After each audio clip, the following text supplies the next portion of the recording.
Hey, everybody, Patrick Connor here, and welcome back to the Knuckles and Gloves podcast. I'm here with my buddy Brin-Jonathan Butler, who, of course, as you all probably know by now, author, filmmaker, all around good dude. We're here to talk some boxing history and whatnot. How's it going, man?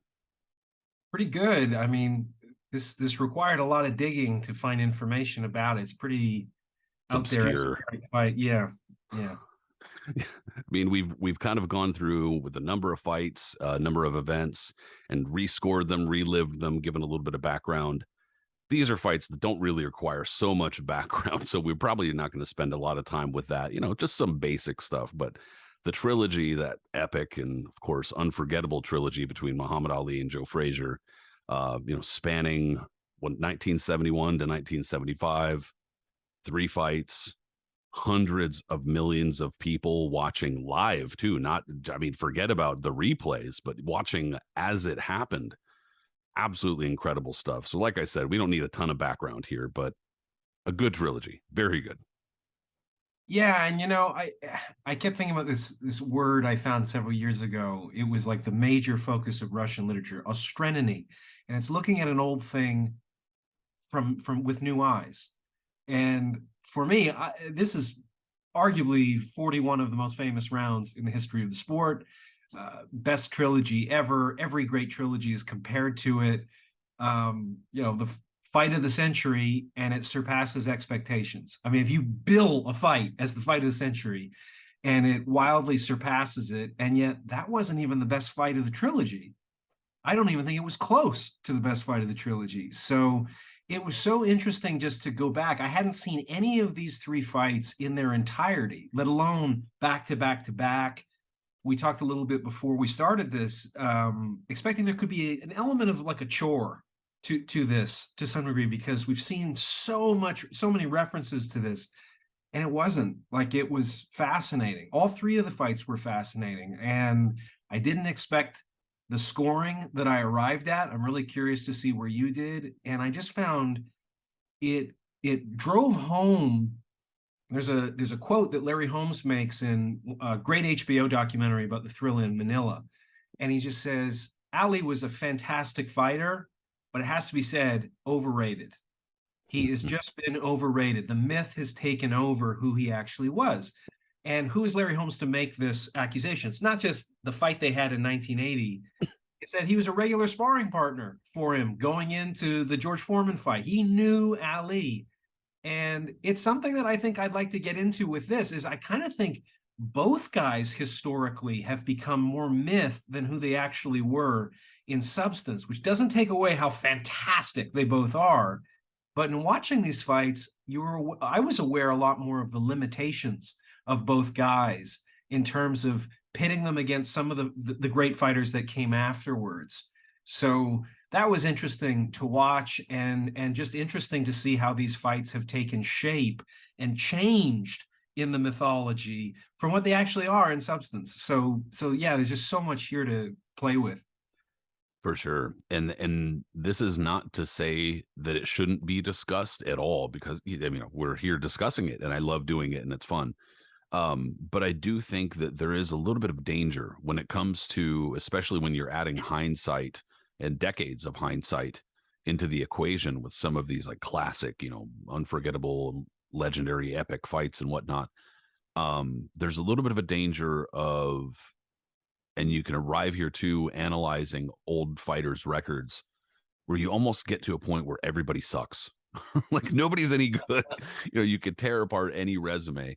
And then especially when you actually start watching the fights. And in my opinion, one of the big reasons for this, not to shit on any of the old writers, because they, were standing on the shoulders of giants and whatnot. But at the same time, I think that there's this tendency with boxing to really slap the flowery shit on there, to really artsy it up, make it poetic, make it something far more epic than it usually actually is in reality. And I think that can get like, that permeates the brain when we're talking about a lot of these kind of classic figures. And so then when you actually go watch the fight and, like, you read 20 articles or books or whatever about the first Frazier Ali fight, and you're like, oh my god, oh, this is just craziest. And then you watch it and you're like, wow, this is a little sloppier than I thought it would be. Mm. Like I thought there'd be something else here. But that's not to say it's not great, because absolutely fantastic fight. But my point being just that I think that there's a tendency to represent it as something that it maybe isn't quite. And like you said, it gets mythologized. It gets kind of, we allow ourselves to get sucked into the dream a little bit. Well, we're designed to do it as human beings. If Right. Jesus came back, how confident are the 1.2 billion Christians that he'd be thrilled with what's been done in his name? I don't know. Hercules was probably a real guy back in Greece who could do some amazing shit.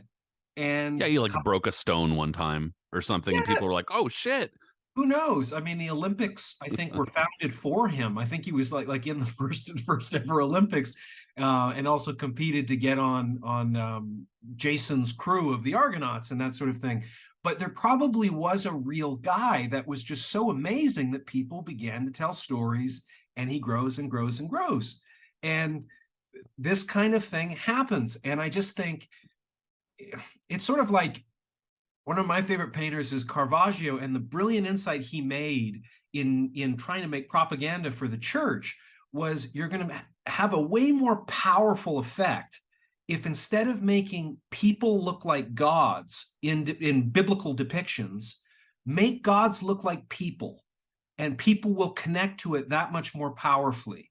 Make the people that Jesus was interacting with look like people you'd see on the street. So he would recruit prostitutes for women that he would depict, who were there was some women who died in the Bible. He would go to the morgue and actually depict them and stuff. And this made him resonate with people so much more powerfully. I bring this up because when you watch Ali and Frazier in this fight, they're so much more human than they've been built up to be. And it doesn't detract from how fantastic they are and their magnificent accomplishments. And we talked earlier about Ali, like, oh, has he been overrated? It's not that he's overrated in terms of his accomplishments. It's that I think his accomplishments are that much more because you see some of his limitations, and you see them in this fight, Exactly. in microcosm, where you're like, fuck, this guy could not punch. And I've heard some people say, oh, look at him with Zora Foley just before. He's hitting Zora Foley with 900 punches cleanly.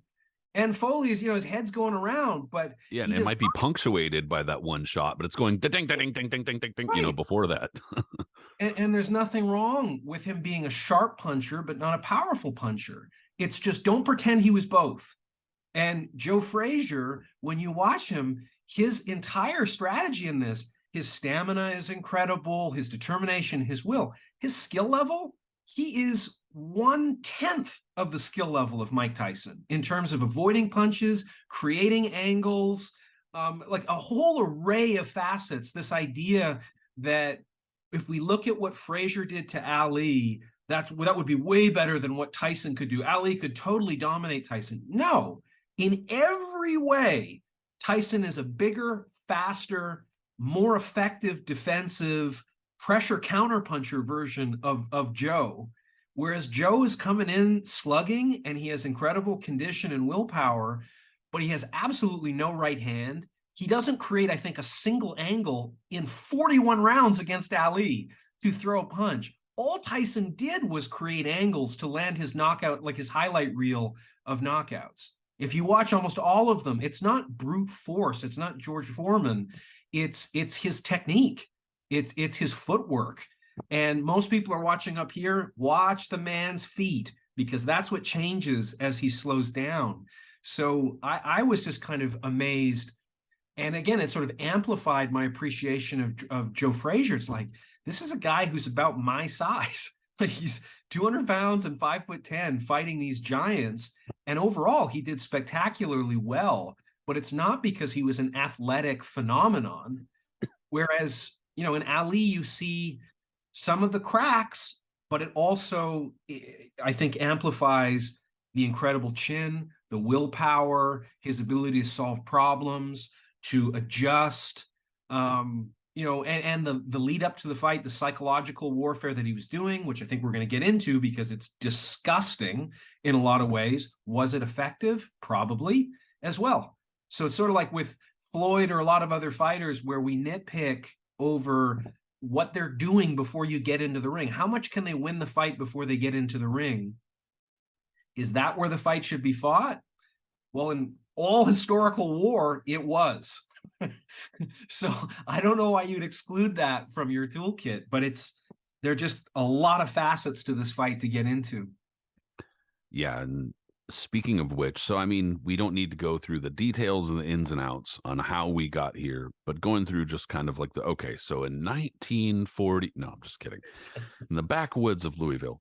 No, long story short is that we know that Muhammad Ali seemed kind of destined for greatness. 1960 gold medalist at light heavyweight, came up through the ranks, but not without a whole host of shaky moments, actually. And I think that's kind of a portion of the Ali mythos that a lot of people forget, is that on the way up in his first, maybe dozen and a half, maybe 20 or so pro fights, he had a number of fights that either were really difficult and a handful of fights where people thought was very fortunate to get the decision, which is a big part of the reason why people were annoyed by him yelling that he was going to beat up Liston and didn't think it was going to happen, blah, blah, blah. So we know all that type of stuff. And when Ali gets ousted and excommunicated from boxing for refusing to be drafted and refusing to go to Vietnam, that is definitely a massive, massive part of the aura surrounding Ali. And I mean, there's a lot of hindsight here. Like I said earlier, there's a lot of benefit of hindsight, but also we have a lot of bias, even watching the fights, knowing what's going to happen. And, I was kind of questioning myself the entire time, thinking like, am I scoring this way because I know what the outcome is? Like, am I doing this correctly? I mean, I didn't change anything, but regardless, there's a lot of hindsight here. And so knowing, everything about what Ali had gone through, everything about him kind of bucking the system and becoming a hero to many, and then kind of a bit of a villain to many others, that definitely created a schism in the, I don't want to use too many college words here. I was going to say zeitgeist, but basically it split people, especially in the US, where you basically were representing certain ideals if you supported one fighter over the other. When Joe Frazier, also a gold medalist and also kind of had his own story behind him, came up himself and wound up winning the New York State Athletic Commission heavyweight title when Ali was deposed. There definitely seemed to be a bit of a two groups, one against the other kind of thing, which adds to this story and adds to the way you view it. No question. Yeah. And I mean, our guy Joe needs to be pointed out. Replica trunks, not actual ones from this fight. But Joe deserves a tremendous amount of credit in the lead into this fight, because what you're talking about is absolutely right. This was tremendously divisive fight.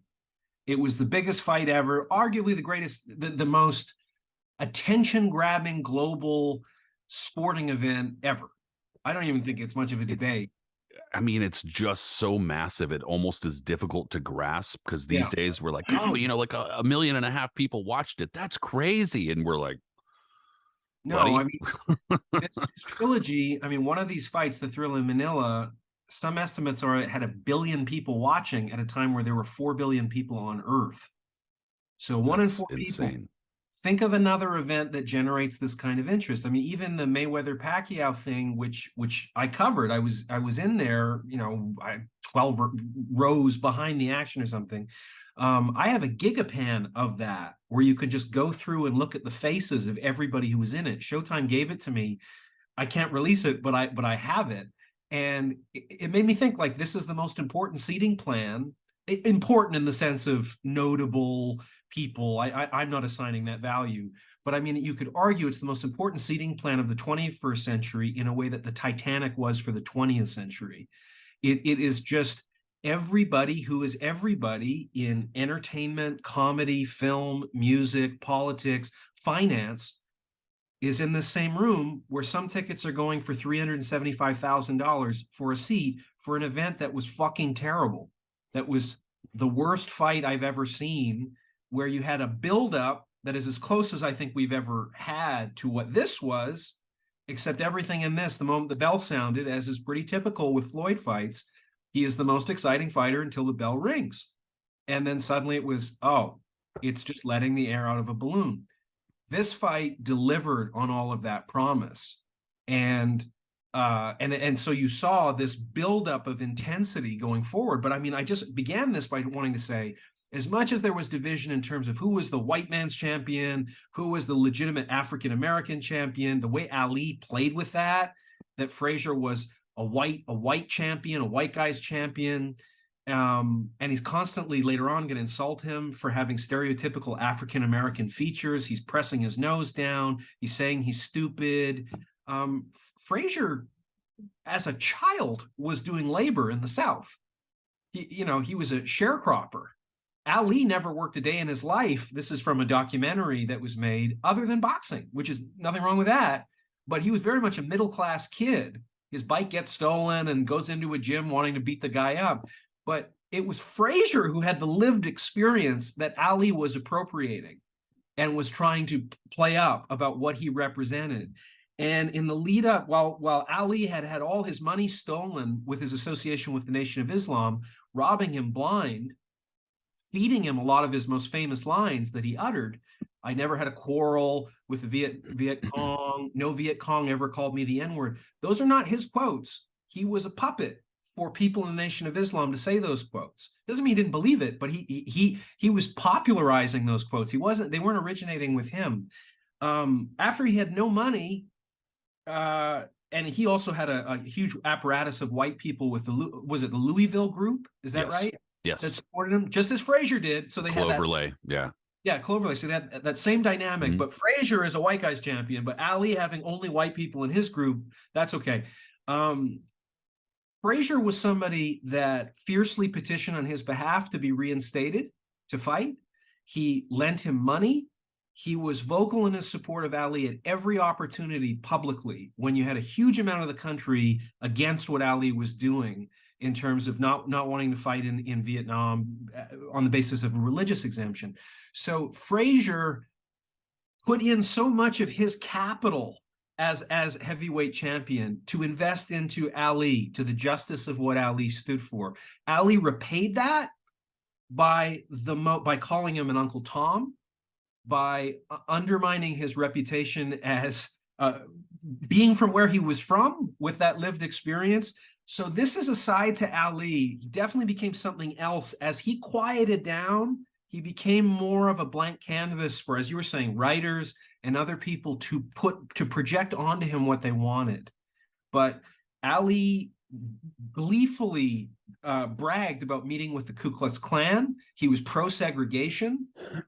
His views and treatment of women was pretty disgusting. There was a recent book that came out by Jonathan Eig that alleged that he hit women.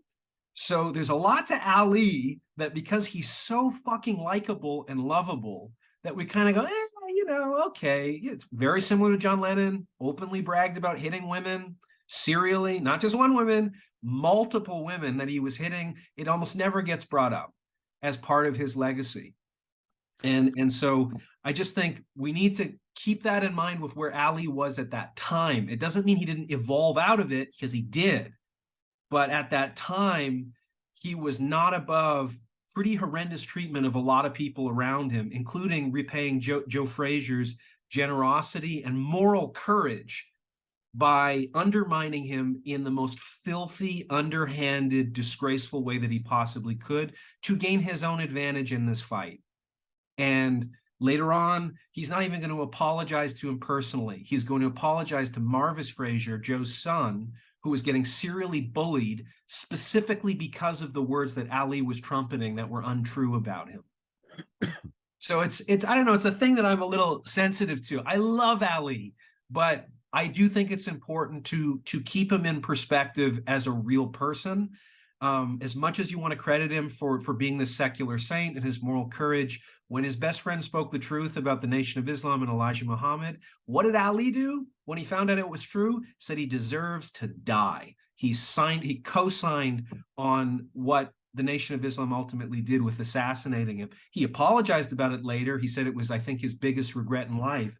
But when it counted, that's where Ali was in a number of ways outside of the ring. In the ring, I think it's infallible courage, and he's tremendous. But outside of the ring, there was a lot of room for growth. And I think we do ourselves a disservice not to acknowledge the human being that was there, that was present at the time that we're covering. This is almost 5 years that we're covering, but this was a pretty complicated, contradictory, challenging character that now has been simplified into this, like we do with Nelson Mandela. Oh, Nelson Mandela is a hero. We were pro-apartheid as a country. Like Cuba was pro Mandela. When he got out, he said, Fidel Castro inspired me to do this. Like, unfortunately, we weren't on the right side of that one. But now nobody really cares anymore. Like we very much cherry pick some details of what the actual historical record is that just reassure us and make us feel better. I think a lot of the time that is the case, yeah.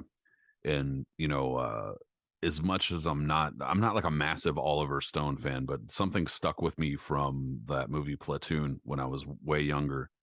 There's this scene where Charlie Sheen's talking to some fellow grunts, and they're digging a foxhole or some shit like that. And they're like, why are you here? What the fuck are you here for? You're some rich kid. What are you doing? And he said, well, I didn't think it was fair. Everybody else had to go fight in Vietnam, and why do I get to get out of it? And the guy replies, man, it takes a fucking rich white kid to think that way in the first place.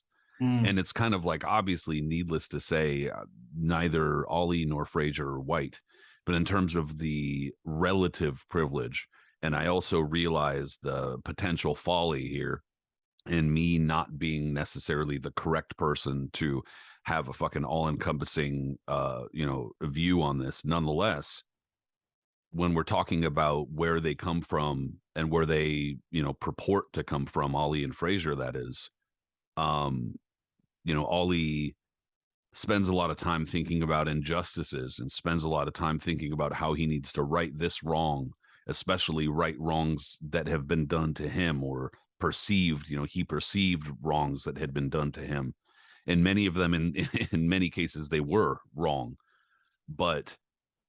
And it's not that Joe Frazier is not conscious of many of these things, but he's so busy just fucking doing other shit. He's so busy being pressed on by life that he's not being a fucking injustice warrior the way that Ali is. And so, I mean, to say the relative privilege of coming from a place where you can fight those fights or whatever, where Joe Frazier was not really ever in that place. And so representing it that way on Ali's part was dirty. It was definitely really dirty.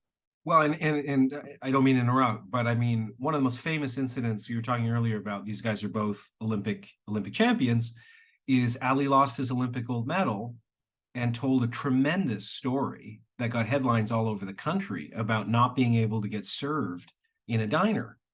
And so in protest, he threw away the medal. Tom Hauser confronted him about that when he did his biography and said, I want you to swear to Allah that that's true. He wouldn't do it. He wouldn't do it because it wasn't true. He lost it. He lost it somewhere, came up with a story that resonates, again, brilliant at shaping a myth. But the myth is completely not true, but he ties himself in by putting him as a center to a story that absolutely is true and makes it sound heroic and this great sacrifice. Complete bullshit. Complete bullshit. So if you combine his ability to bullshit with how much was actually there that was legitimately inspiring and amazing and thrilling and infuriating, you get why him or Babe Ruth is the most important athlete of the 20th century. Yeah, and I've said this before about other situations and other people, but it's almost a case of lies telling you about as much about a person as telling the truth. You know, Right. you might not be saying the truth to me, but that also tells me about you. You know, the fact that you're not telling the truth to me.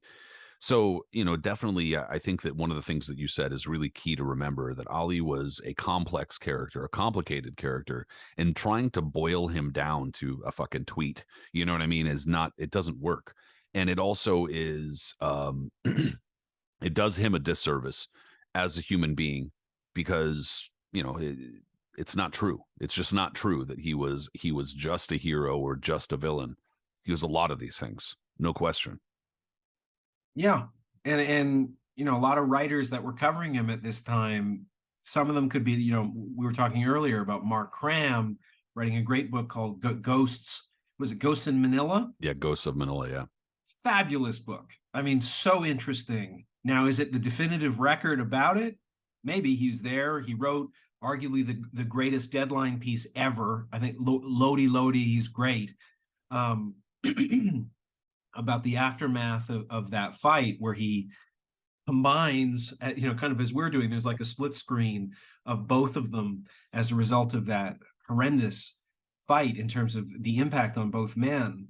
But a lot of other writers, especially very pro Ali people, Tom Hauser reviewed that as nasty and based a lot on grudges and was very dismissive. Now, Hauser has a vested interest in doing that because a lot of people would argue his book completely glorifies Ali and is relatively dismissive of a lot of the criticisms of Ali. I've Uh, heard the term hagiography used a couple times.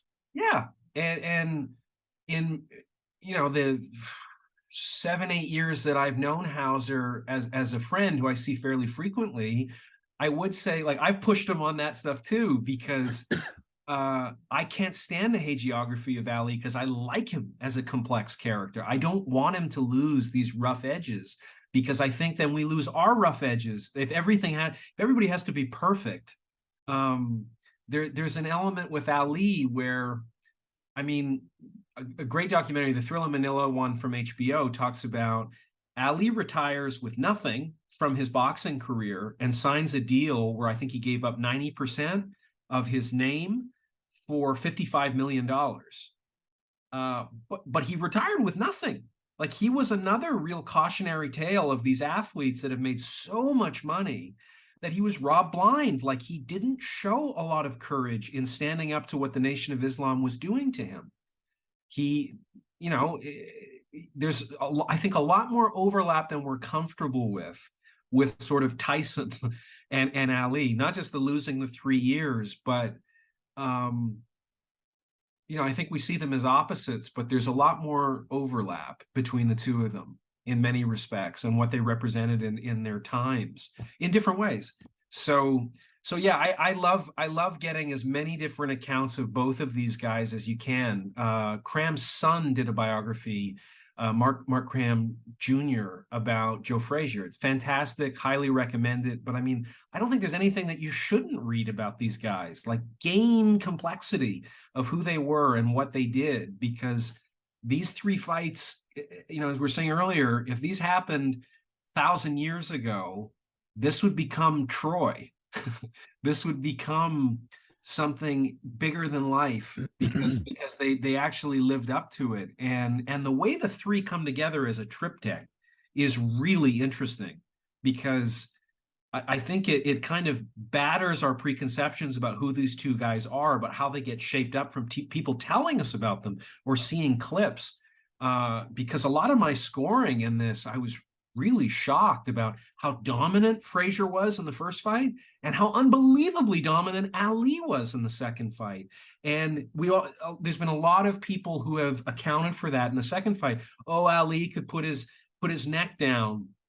I went into it thinking that, and by the end of it, I was like, I don't think it played that major a role. I just think Ali's conditioning was better. He had a different strategy. He was able to execute that strategy. He just dominated him and kicked his ass and almost knocked him out in the second round. Maybe knocked him down, I should say. The referee jumps in 20 seconds early, which was kind of shocking to see. Like, Joe was so dismissive of Ali's power, but Ali rocked him with one punch.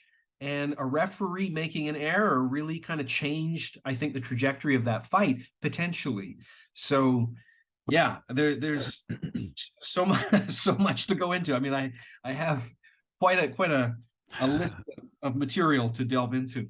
Yeah, I can tell you real quick. Tools, word count. Yeah, 5,000 words in my notes. I'm not going to read them all, needless to No, no, say, no, nor am I. Nor am I.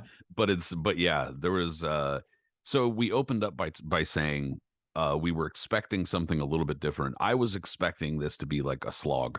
I was expecting to be like, oh fuck, dude, 3 minutes per round, you got 15, 12, and then 14, 41 rounds, dude. That's over 2 hours. This is going to be rough. It really wasn't. It wasn't that bad at all, and there were a lot of times, a lot of rounds where it was a hell of a lot of fun, actually. And it was a lot of fun kind of reliving a lot of this shit. Again, real quick note as far as the first fight, just the first fight, over 300 million people watched the first fight live. There were about 3 billion people on the planet, a little over 3 billion people on the planet at the time. Yowza, that's fucking crazy. So, oh, and another thing you were talking about too, as far as like people attending Mayweather Pacquiao, some of the ringside photos are awesome from that night. The people wearing their outfits and shit like that. It's fucking crazy, dude. It's amazing. 1971 New York was some wild shit. I'm telling you that right now is awesome. So we got Don Dunphy on the call in the version that I watched. Thank goodness, Don Dunphy's a fucking Love him. illumination. He's great. But he says hundreds of millions of people around the world are watching, and I was sitting there thinking, like, this is one of the few times where somebody could say that, and it's not an exaggeration. You're actually kind of like maybe even downplaying a little bit. But Frazier, as you said earlier, there's no mistake, there's no mystery toward what he's going to do in there. And that almost makes it all the more impressive what he's doing. He comes in boring low in the first round of the first fight, and it's just like, dip, dip, dip all over the place, almost in an exaggerated way, to the point where you almost start getting like a little worried about him sometimes, the way that he dips low. But he wastes really no time getting right at Ali in that first fight, and from there it's like the action doesn't really let up a whole lot pretty much the entire way. Yeah, and for those who don't know, both of these guys are undefeated.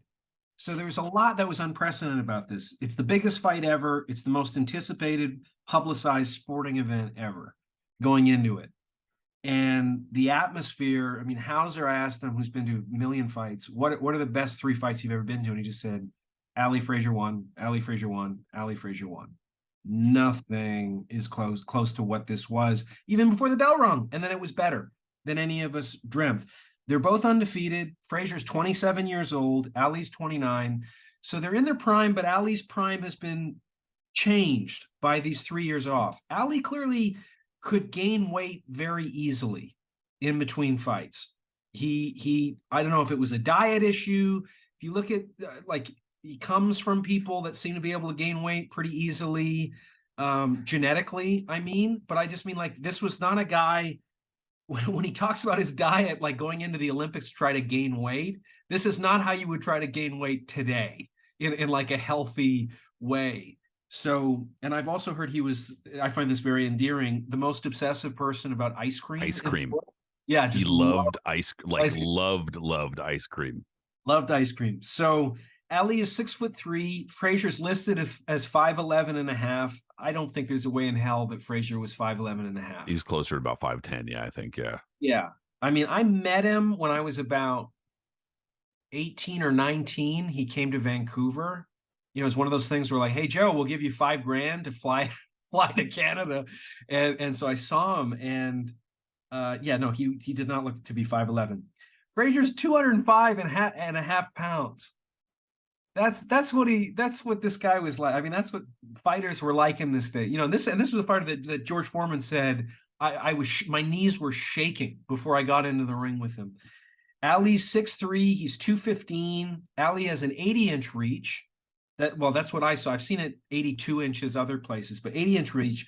Frazier, 73-inch reach. Pretty larger than I would have thought, like a fair bit larger than Tyson. I think Marciano had the littlest reach of any heavyweight champion. I think he was 69 inches, but also a smaller guy, 185 pounds. Nice.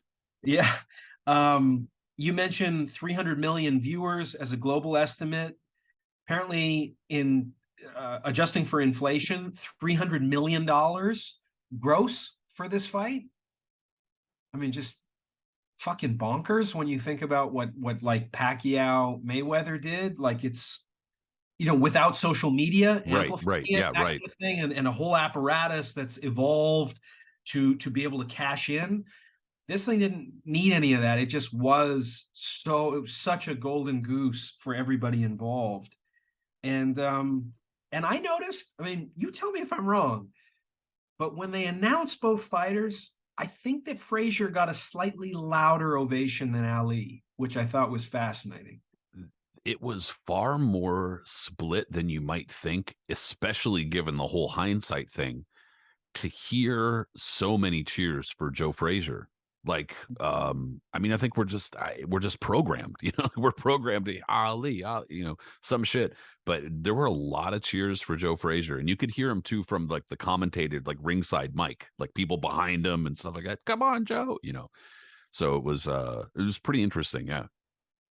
Yeah, and I mean, why shall we just get into the first Yeah, round? sure. Because I thought it was really interesting.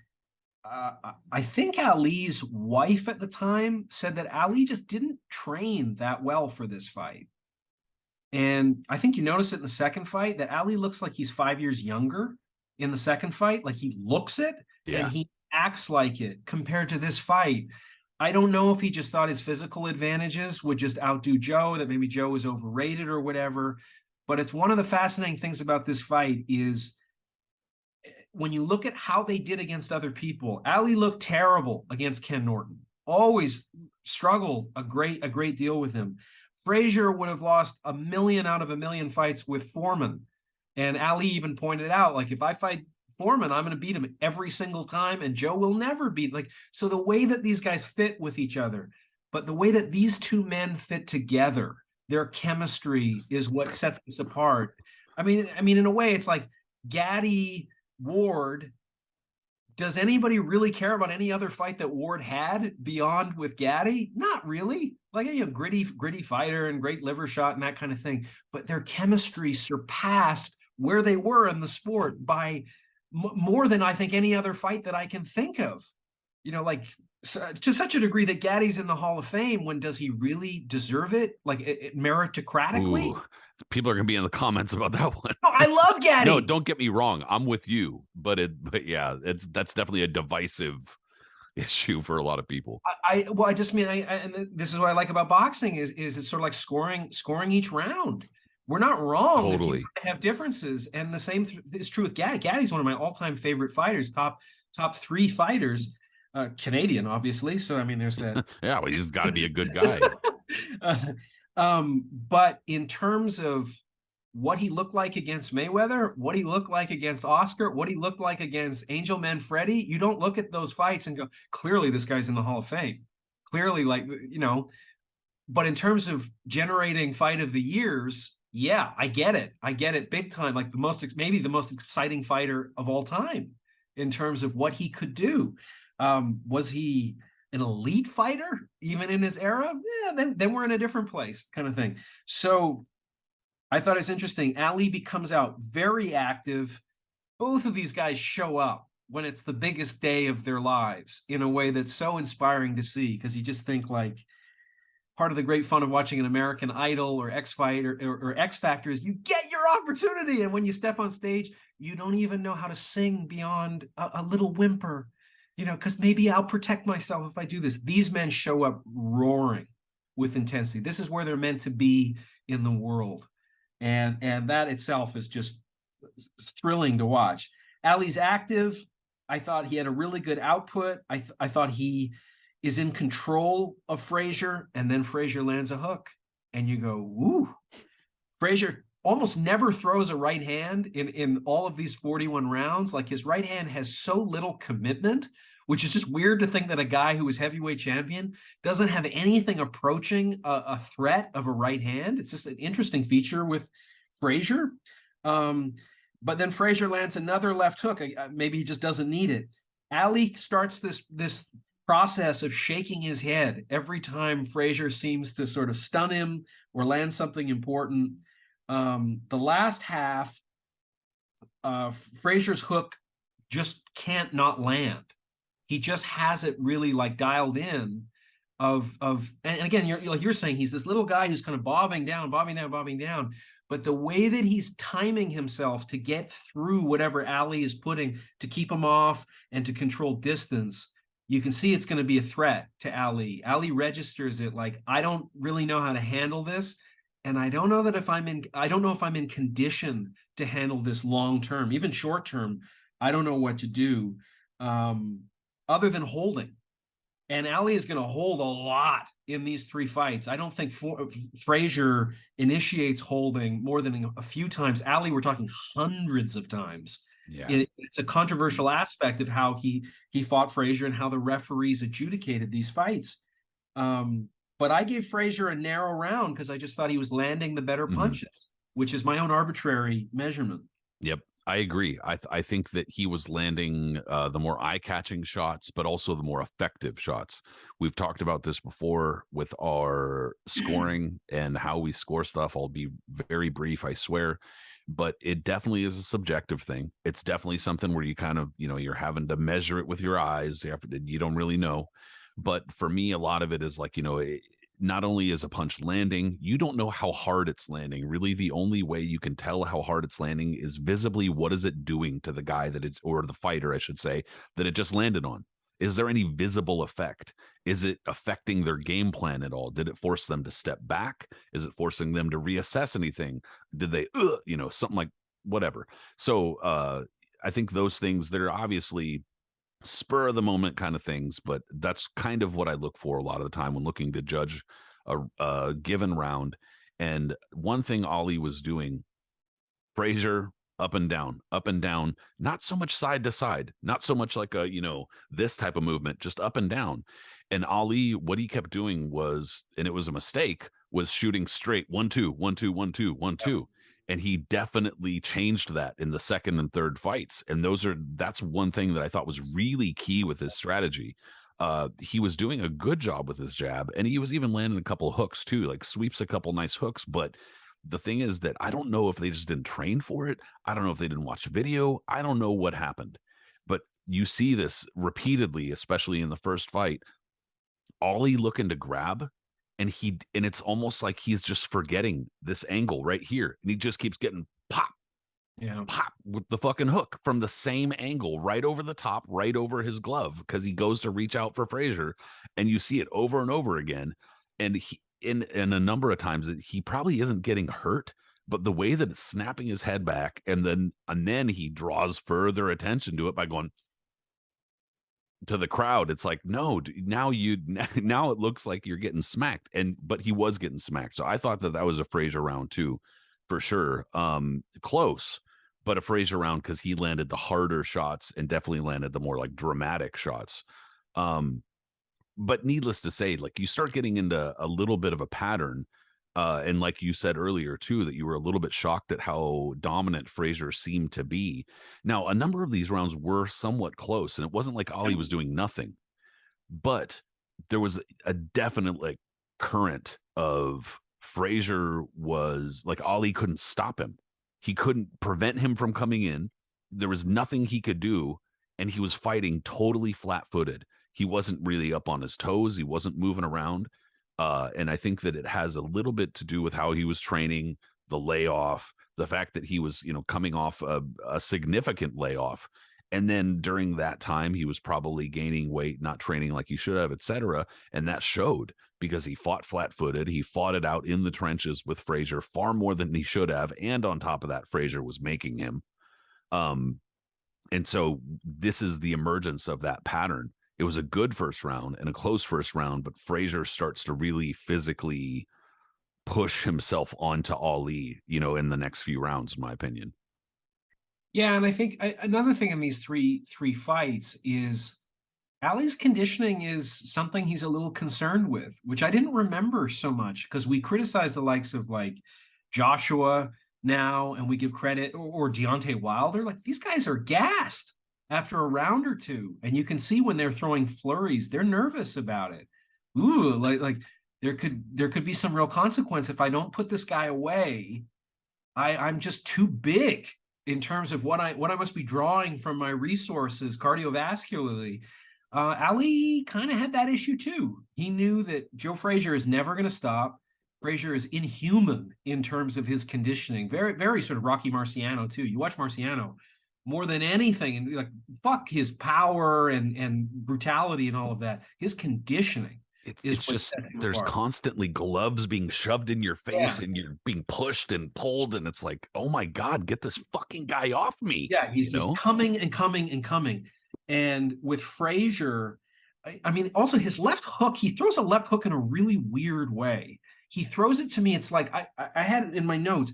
It's like a catapult, but a catapult is going vertical. His is horizontal. It comes back here like he's winding up way the fuck back here, and then just whiplashes it where he's totally out of position after he throws it. Like his follow through, it's like you're taught to throw a punch where you expect to miss. So you're not. Why do you need to go further if the guy's chin is here? Frazier finishes over here with almost all of his hooks, and it's the only thing he's really trying to land above body, like other than body shots. Even the sorry to interrupt you, but even the great statue that they finally gave him in Philadelphia is him at the end of the hook going like this. Yeah, It's like, which is great because it's so Frazier, but yeah, for sure. but it's interesting. I mean, if you just juxtapose it with Tyson, Tyson was always trying to land 2 or 3 or 4 punches after that, after throwing a Yeah, hook. so it's about the Frazier, tightness and like the yeah, crispness of the shot. yeah, and also utilizing where if your weight shifts to the other foot, how I can then find a new position and an angle. Frazier doesn't give a fuck about any of that. Frazier's never trying, like, I promise you, if you watch all 41 rounds of this fight, he is never, ever even considering trying to find a new angle to throw something. It's forward. I am coming through you. I'm going to drive you into the ropes or drive you into a corner and then just never stop. That is not how Tyson fought at all as a pressure counterpuncher. So I find it fascinating that the two get compared all the time. It's a lazy comparison. It like Frazier is like a pickup truck, and Tyson is a Ferrari or like a helicopter or something. It's something so much more agile in terms of like what their strategy is.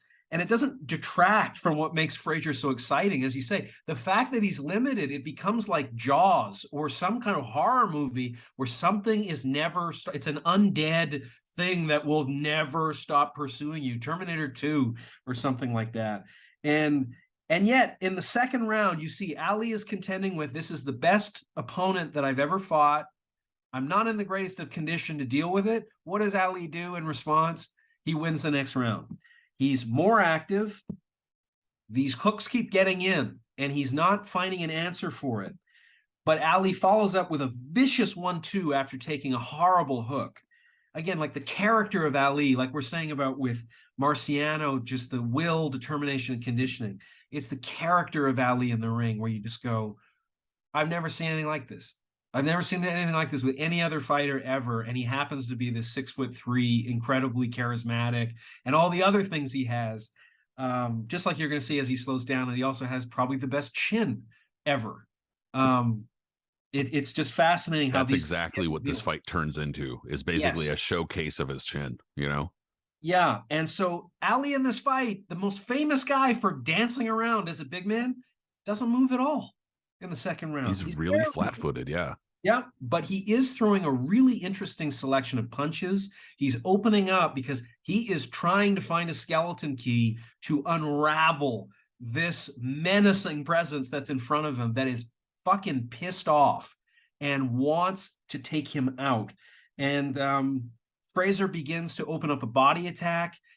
And that's where Frazier, you hear his punching power, because the sound that it begins to make, you're going to hear that in all 41 rounds of this trilogy. That's where you're going to start to believe that Ali is pissing blood, that organs are fucked up.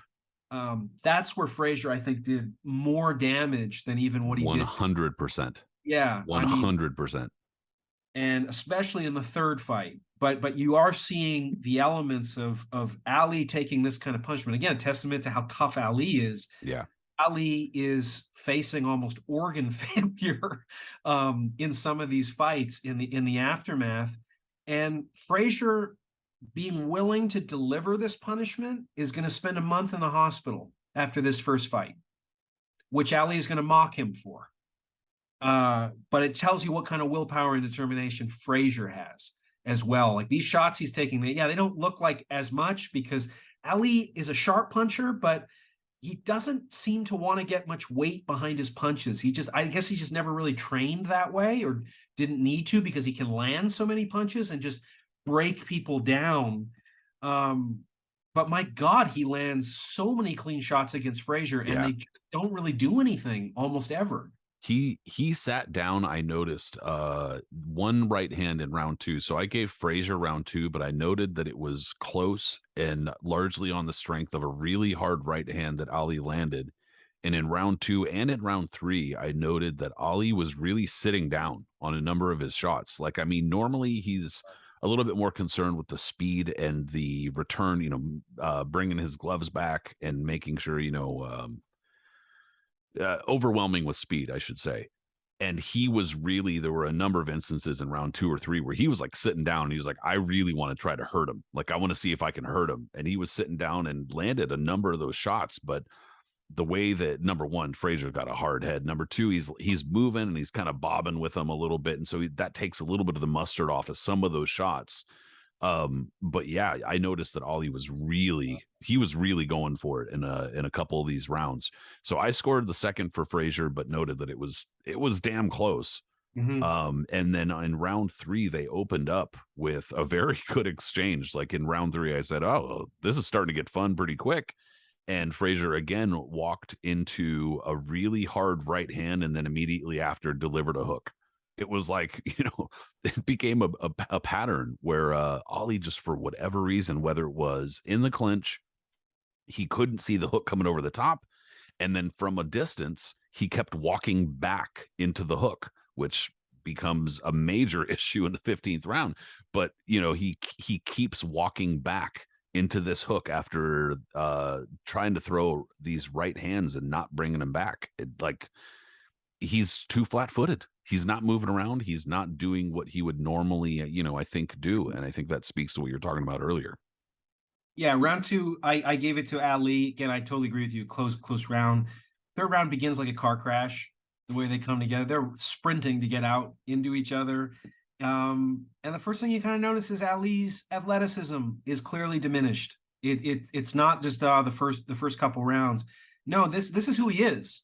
What you have to believe your eyes that this really is him. The exile has changed him into something different. And the question is, does he recognize it? Is he willing to make adjustments to some of his limitations? Or can he?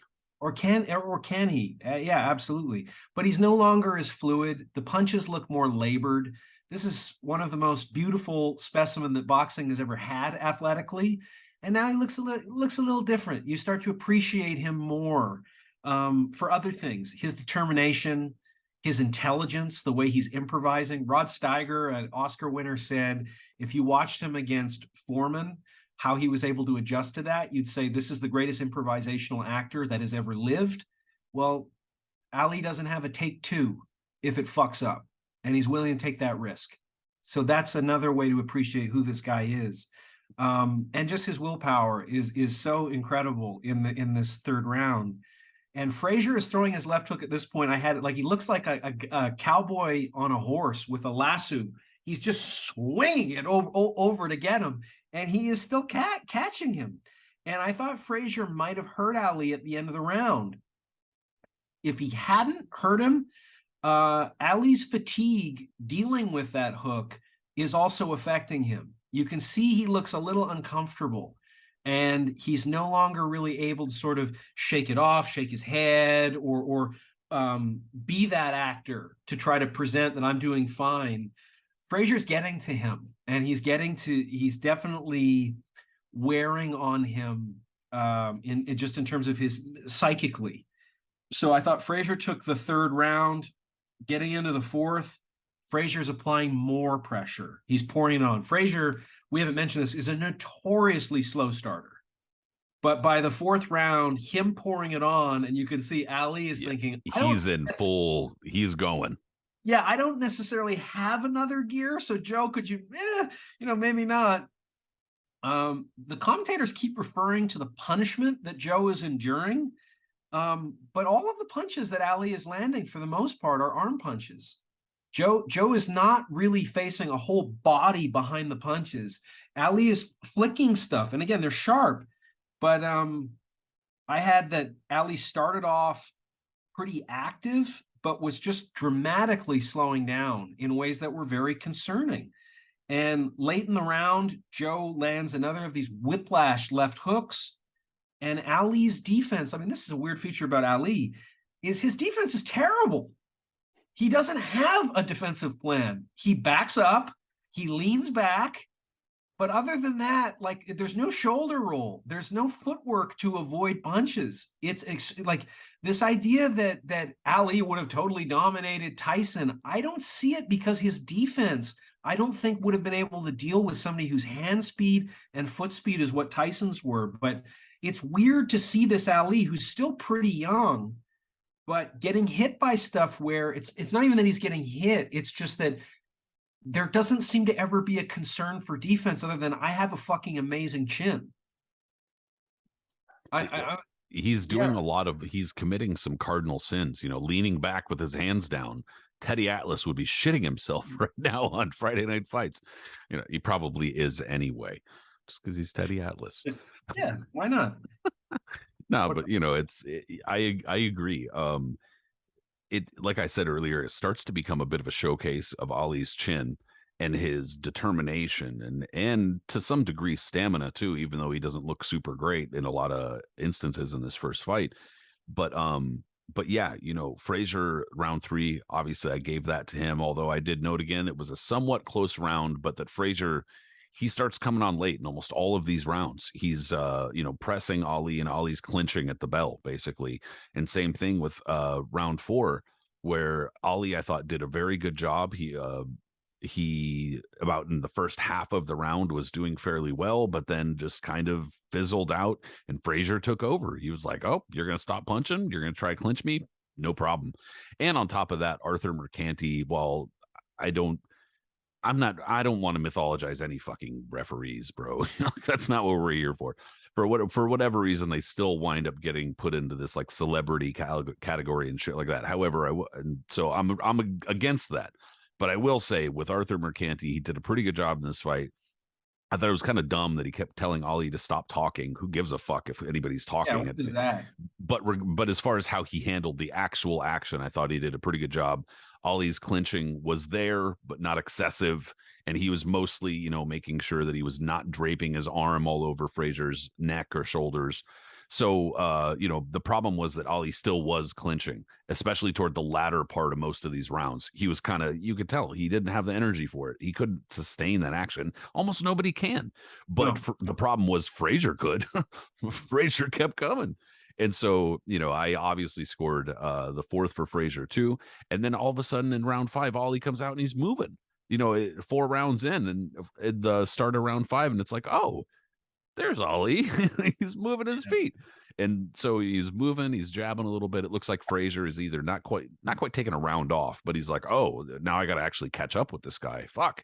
And so he's not as good at cutting off the ring. He's not as good at, cornering a fighter. It's just he just pursues them until they can't run away anymore.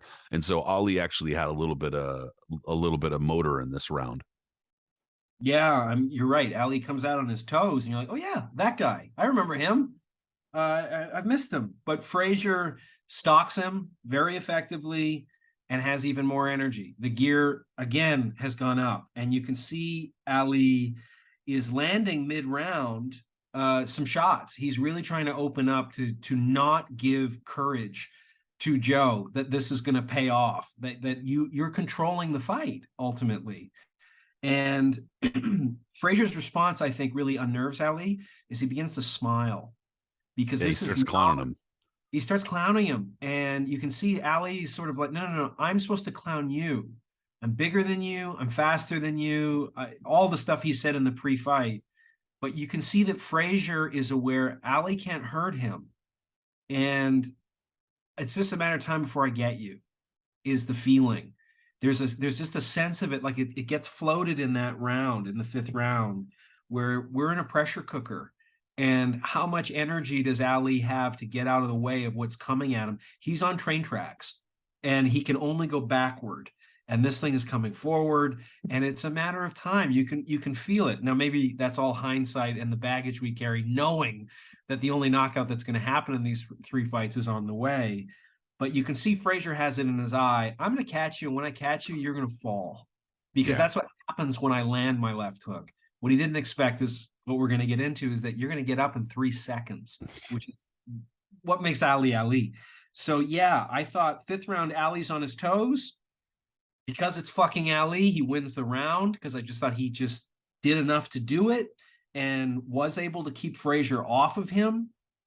And I think also just Frazier's pretty parochial attack is I will press forward. So A yeah, really interesting moment in the fight, though, because I also scored it for Ali, but it's almost like you can see Ali's winning the round, but that fucked him up. Like like, he might have won the round, but he clearly got the message that, like, Frazier's just like, yeah.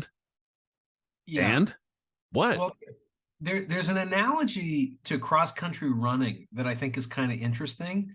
That it's similar to boxing in the sense of, I'm going to try to run at a pace and make it look like this is my pace comfortably that you can't run. I've got a sense of the pace you want to run, but I'm going to make you run my pace, and I'm going to fucking break you as we do it, because you can't run the whole race at this pace, and I'm going to make you think that I can, even if I can't. And you can see that that is an aspect of what Frazier is doing to Ali, is you're not going to be able to control the tempo of this fight. It's my fight. Ultimately, it's my fight, and you have to fight it. And can you fight it? Because I'm going to keep stepping up. You know I'm a slow starter, so it's only going to get worse. And if you thought me stepping it up in the fourth round is my final gear, I've got another one. So I hope you're not getting tired. And this is exactly what Ali Yeah. did. Oh, you thought you were doing something in that round. Right. And And so he this, comes out the sixth and he goes, no. and this is exactly what Ali was able to do against not a Joe Frazier, but to do it against Foreman. Is there's a point where after 4 rounds or something of just getting battered against the ropes, Ali just whispered to him, I hope you're not getting tired. I hope you're not getting, well, that's exactly what pierced the armor for Foreman, because he really was getting tired. And I think everybody there was just like, he's such a favorite, he could just keep doing this forever. But he thought for a second, oh, this is part of I thought I was fighting my fight. I'm fighting his fight. And I didn't even know it for 5 rounds. So I think there's an element with Frazier smiling, because it's uncharacteristic. I don't think he went in there saying, I'm going to intimidate him. He's not performative that way. Whereas Ali has all these other layers. So the fact that Frazier is being encouraged by what he's seeing after 5 rounds with Ali is really not the impression that Ali wanted to leave with Joe Frazier in the 5th round. So yeah, you're right. Ali in the 5th round, I think, is doing everything he can to reassert himself, but I think he's also where I can't keep doing this, and I think Joe can keep doing this. So it's kind of a downhill moment. It's a bit of a crucible element to it. In the 6th, Ali dramatically slows, and Frazier lands a huge hook, followed by an even better body shot. And the body work is just oof. Yeah, and as you're going to see in all of these rounds, these 41 rounds, if Ali is against the ropes or in the corner, he is losing rounds. He full credit to him for surviving what Joe is doing to him, but he's never there because he wants to be there. It's never a choice. Again, it's not Foreman. This will work. We're programmed because we're thinking he's on the ropes, he's doing something, but no, he's getting beaten up there. He's getting beaten up. So I thought the 6th was a really clear round for Frazier. And again, I'm just thinking from Ali's perspective, I don't want to be against the ropes or in the corner, because that's exactly where this guy wants me, but I don't know how to turn him. I don't have enough energy. I'm worried if I do something dramatic that I could get even more gas than I am. This is not going to plan. Kind of was the feeling. So yeah, I thought sixth round, Frazier takes it pretty easily. And seventh round, Ali looks even more sluggish. He's barely moving. He's sort of pawing at Frazier. Yeah, he's And doing the measuring. He's leaving his glove there, and And while it's a close round, Ali is struggling to not lose it.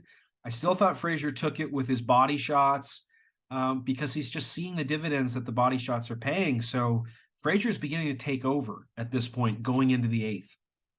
yeah, round 6 and 7, I noted that Ali's offense had dipped considerably, although there are spurts in round 7 where he starts kind of lashing out and trying to kind of seize back the momentum.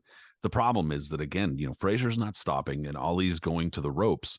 And then I noted also at the end of the 7th, there's a fun sequence where Ali's doing his, Yeah. type of shit. But the thing is, that doesn't score. It looks great. It's fun. The crowd, woo, but that's not scoring you points. And on the contrary, if you're not throwing back, you're just absorbing, because some of it was landing is the thing. And again, the body shot, the body work, dude.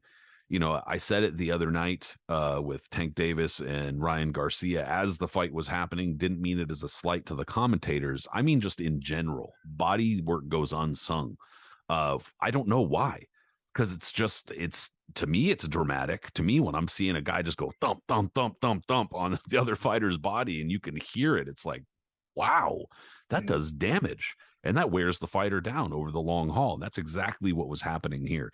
And Ali couldn't get away from it. He couldn't get away from the body work. He couldn't get away from the hook. His only recourse was to grab Frazier, was to clinch, and so I get it, and you're doing what you're being allowed to do or whatever, especially on Ali's part. But in terms of offensively scoring points back, seizing the fight back, there wasn't enough. There wasn't enough from Ali because Frazier was simply too relentless. So yeah, round 6 and 7 definitely scored for Frazier.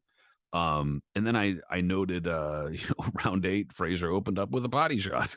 It's like it doesn't stop. What a frightening prospect to be in against. Yeah. And the eighth round has one of my favorite moments of the fight. It's just so uh, time just kind of stops where the crowd, all of Ali's supporters start chanting his name.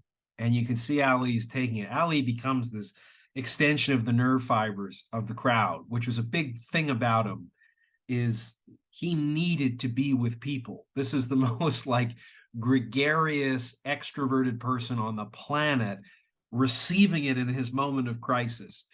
And then there's Frazier at the other side, this kind of more introverted person, far more humble kind of person. And Frazier's response to the crowd trying to elevate this other guy is just pointing to the middle of the ring.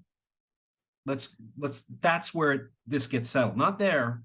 They can't help you. I'm here. And let's go there. It's just, I just love it. I just send shivers pointing to the ring to fight. And Ali adopts this misguided, but it's not misguided because I don't think he has any other option or he'd use it, the rope-a-dope, and just takes punishment. He looks worse in this round than I think any other in the fight. To the point where the crowd's booing because he's sticking to the ropes and the crowd's like, boo. And it's like, he's getting the shit kicked out of me. All chill. Like, yeah. Damn. So, I mean, at this point, I have Frazier ahead 6 rounds to 2 after 8. But again, because it's Ali, mid-round, Joe gets Ali's attention, and then just takes over. And Ali goes into survival mode, and you're just kind of like, oh man, like maybe he's going to drop him at this point. Like if you don't know the result.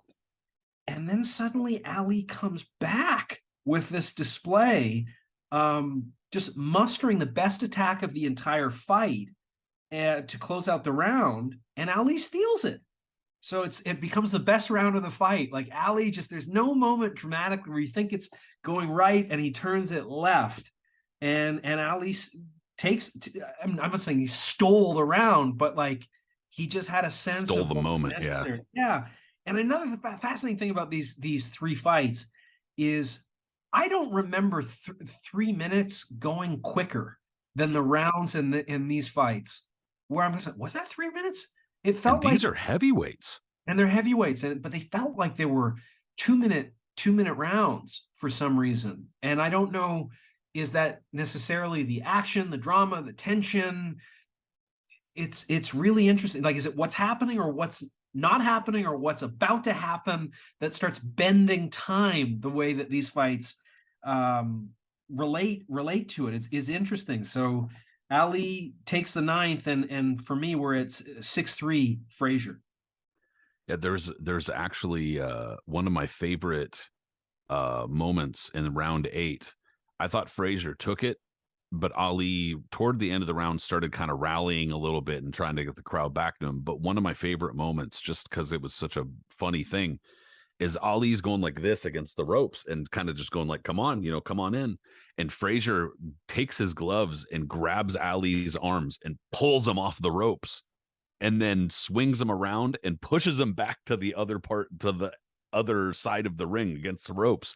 And for a second, I'm thinking, so why would you even do that? It's just a waste of energy but no, because you're just saying like, bitch, I'm taking you over here because I want to take you over here because I can. Why not? I'm going to whoop your ass over here now. And so it was like just such a psychological ploy, you know what I mean? Even if that's not how he meant it in the moment, Right. just in the moment, like he was just like, fuck this, pull him off the ropes, whatever it was, it worked. And, and I noted at the end of the 8th round, Ali's starting to show world class chin because he was taking some fucking lumps. And Yep. then, sure enough, like you said, Ali in round 9, he starts jabbing, and all of a sudden, Frazier having to do the bobbing thing again because for rounds and rounds and rounds at a time, Ali was doing nothing to prevent him from walking directly in the front door, doing nothing. And so Frazier he was taking that opportunity. And then all of a sudden, Ali starts opening up with jabs and right hands in round 9, and Frazier's having to bob and kind of trying to avoid again. And Ali did a really great job of stealing some momentum back in round 9 because he needed it. He needed it real bad. There was one round earlier you scored for Ali that I had for Frazier. So you had 6-3 through 9. I had it 7-2. So I'm looking at it like, bro, you need to get busy here, bro. And he did, thankfully, because he started showing like, all right, he's not out. He was looking like he was sliding real quick, but finally he's starting to show, okay, there's some life in the old boy. Yeah, and we come to the 10th. I thought Frazier, this demonstrate the tenor of the whole fight. Like, this is microcosm. If the fight's in the center of the ring, Ali probably closely is going to win. The moment things move toward the ropes or a corner, Frazier is going to win every single time. And that's this round. But it was this round evenly where I had to score it even. And I hate scoring even for any round. But I just thought it was just the perfect tension of them trying to dominate the other and not being able, neither of them being successful in it in this round. So 10th round even for me. 11th, and this is interesting because Ali slips after a hook that Joe lands. Doesn't land it. It's not a great hook that lands. Good hook, but it looked to me pretty clearly like Joe stepped on his foot after the hook landed, which is why he fell over. The referee waved it off. Frazier later on would look back on this and say, like, yeah, what did he slip on? He slipped on my hook. I don't agree. I don't see, to me, it looked pretty clearly like he stepped on his foot. It's not filmed great. You don't get a really clear sense, like it's a little too close. But any kind of controversy about that, I don't see it. It looked I abundantly didn't note clear. any, no. Ali looks tired. Frazier keeps trapping him in the corner, doing damage. And mid-round, I thought nearly dropped him with a hook and a body shot. It's a tremendous shot, like two of the best Oh, shots yeah. that lands. And I thought the ropes kept him up. Like, the controversy of the round for me is if Ali hadn't been able to lean back against the ropes, I think he goes down. Yeah, he I kind thought, of fell into the ropes a little bit. Yeah. yeah, because he kind of bounced one way and then bounced the other. But if the ropes were not there, he's going on his ass. So it's nowhere near the drama of the iconic knockdown that's going to happen, but it should have been scored a knockdown Yeah. pretty clearly, I thought. And Ali just looks in desperate trouble. So clear Frazier round for me. And then just to jump one more ahead is just Frazier just keeps pouring it on. This time, really focusing on the body attack and throwing as many hooks as he possibly can. But it's just Frazier, Frazier, Frazier. And going into the 13th, I think he's up 8 rounds to 3 with one even. Yeah, I scored the 10th for Ali because I noted toward the end of the round, Frazier was kind of walking into when they were exchanging. Frazier, he's just not as quick, not as straight, and was walking into some of the punches, started kind of looking the worse for wear. But then it was like it bounced right back because Frazier winds up hurting Ali in the 11th. I thought that I didn't score it 10-8, but I wouldn't be shocked if somebody Yeah. did. He Yeah. got hurt real bad. And so that was exactly what Frazier needed, is Ali was starting to kind of steal some of the momentum. And Frazier hurts Ali, and then boom, swing, kind of back the other way again in round 12. I thought, Frazier goes right at Ali. Ali's clinching, but Ali kind of starts digging himself. This is in these rounds is where he starts digging down deep, where it becomes, in my opinion, apparent, like you said earlier, that he's not quite as skilled as the myth seems to suggest he is. He's not as quick, especially at this point in his career, as the myth suggests he is. And he's taking shots, but he's having to dig deep. I gave the 12th to Ali, but I thought it was a really close round. Frazier did well early. Ali did really well late. And so, yeah, going into the 13th, gosh, I guess I'd have it. I think I scored 3 rounds for Ali. So that would be, God, yeah, 9-3. So yeah, he's got quite the quite the hole for himself on my scorecards.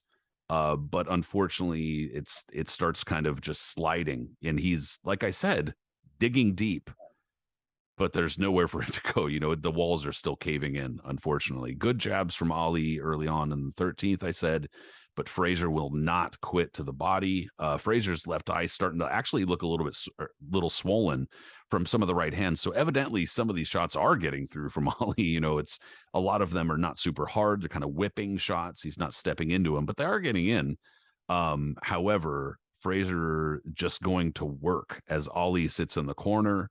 Frazier takes over the round later in the round, and I thought that was a pretty clear Frazier round. Yeah, 13th, Ali, you can tell how tired he is, but he's doing everything he can to mount a comeback. He's on his way to doing it, except these body shots keep landing that I think turn it around. They're vicious, and there's a tremendously exciting late round flurry that both of the guys exchange, but Frazier's clearly coming on. And it's just a point to highlight because we haven't mentioned it yet, but Burt Lancaster was the celebrity announcer for this fight. Burt Lancaster, who I think I was introduced to in Field of Dreams, being like the old Moonlight Graham that Kevin Costner goes to visit in Chisholm, Minnesota. I have to say that I have a lot of announcers that I just fucking can't stand, but Burt Lancaster must be the worst announcer that I've ever heard call a fight. There is no cliche that he doesn't turn over. It doesn't matter what he's watching, particularly, but he is the least illuminating announcer. He's like the last person you'd ever invite to watch a fight you were excited to see, which is, to me, the best criteria of why we want an announcer to join us. Is like, would it be fun to watch it with this guy? It would not be fun to watch a fight with Burt Lancaster. He clearly knows nothing Yeah, about evidently boxing. not. I don't enjoy him referring to the guys as boys. Just don't do that. Like, I'm not trying to virtue signal, but like, just they're 30 years old. Don't call them boys. It just annoys me every And time it I hear. seems especially strange given the time period too. It's like, Yeah, just don't. Just don't. yeah, not my favorite. No. And 14th round, I mean, I thought I gave the 13th to Ali, even though I can totally see how you gave it to Frazier. I don't know if I'm trying to give it to Ali because it's like, fuck, this score is just getting overwhelming for Frazier. 14th, Frazier, reckless pressure at this point. Like, he wants to knock out his guy. Like, oh, I don't care if I've got a lead. Reckless, even bordering on sloppy. Yeah. but it is still exciting as fuck. And yet I thought Ali was still able to do enough to take it. Hmm. So I mean, Hmm. it's getting a little closer, 8-5-1 Yeah, going in. Ollie's digging, dude. He's really digging in some of these rounds. Yeah, yeah, it's amazing. So uh I mean, let's hear your 15th round. I'll give you mine. Man, you know, I thought Ollie took the 14th too. And just imagining, trying my best to imagine, I don't know what's going to happen. I'm thinking, wow, Ollie took the 14th. What can he do here in the 15th? He's gotten far more momentum in these later rounds than I thought a couple rounds ago that I thought he could have, because Mhm. a couple rounds ago he looked fucking done. He's just sitting on the ropes. Now he's digging deep, he's throwing combinations, gets up on his toes in round 15, and I'm thinking, wow, 15th round, he's up on his toes. Oh, okay.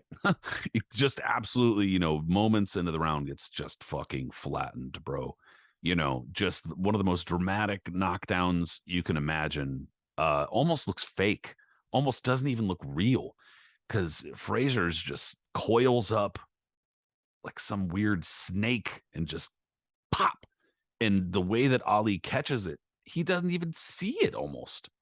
And he just takes every bit of it, in to the point where almost neither guy is like on the canvas when it lands. Like Ali's kind of up and moving away from it. Frazier's off his feet. It's amazing. Like, it's honestly amazing. But then not only that, Ali gets up. Like, it's clearly he gets hit, his jaw's swollen, but he just gets up and he's kind of got this look on his face like, back to work. Jesus Christ. Inhuman.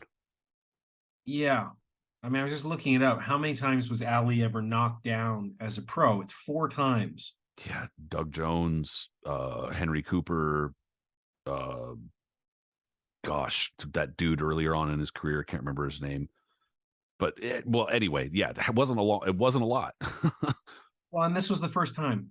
And so this is the first time that his pride and his ego had to confront that. And how did Ali confront it? By getting up at 3 from a shot that probably would have knocked out anybody else. That's what Joe Frazier did. If he hit you with that shot cleanly, that's what he And expected. in round 15, And in round 15, he uncorks that kind of shot.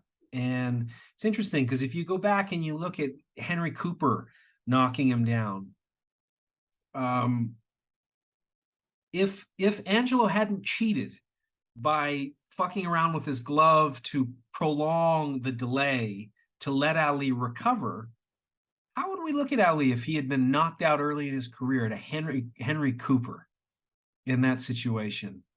But the amount of damage that he sustained from that shot, Cooper is nowhere near the puncher that Joe Frazier is. And yet, when the situation calls upon it, this is how Ali responds, by getting up at 3.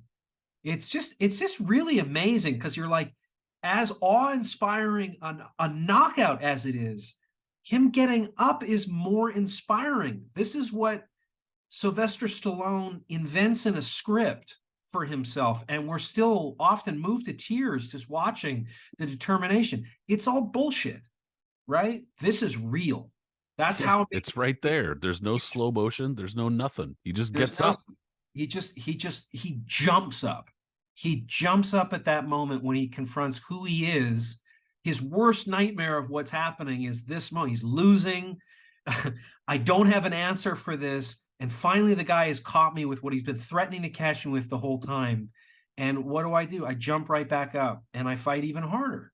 So this is the other side of the Ali thing, is that why I feel so strongly about turning him into this godlike thing is you miss the humanity of the person at its most extreme. Yeah, if he's a hero, then who gives a shit if he gets up? Right. If he's just a hero, then that's what they're supposed to do. That's it. It's the difference between turning Ali into Achilles when he's also Odysseus too. He's also able to find solutions to problems that nobody else would be able to find in that much pressure. It's not just that he's some demigod that can just mow down everybody because he's divine. Yeah, he did have incredible physical assets, but it's far more exciting seeing somebody human be able to do things like jump back up, because I don't know, you can relate to it more than just blinding speed, as you can just think, boy, a lot less problems in my life have resulted in me taking a year to recover from that girl dumping me or losing that job or fucking up that conversation or whatever. It's just a side to Ali that is just spectacular, because I think it's more memorable to me him getting up than even Frazier landing it. And nothing should be more iconic than Frazier landing that punch. And Ali just opens up at the end of the round, even though Frazier closes it out. But you can just see Ali. Yeah, he doesn't have a lot left. You know, He like doesn't have a lot he's left, but he's not going to quit until he's dead. That's yeah. what you see is a guy who'd never been knocked down before. This is what was there, and you got to see it. And it's an element of, I think, with Floyd Mayweather, where as great as Floyd was, we don't revisit the fights because we didn't see him tested in that same way. We saw it a few times, like Shane Mosley, and he showed all the greatness that he did in recovering from that. But you wish there were more moments like that dramatically, because Floyd's fights weren't dramatic, which you can give him credit for. But the other part of you with Ali is you just think there's something about him, unlike a Tyson, who was so often the underdog, that is why we return to these fights as classics in a way that we don't as much with Tyson and with other people that were heavily favored and lived up to being heavily favored.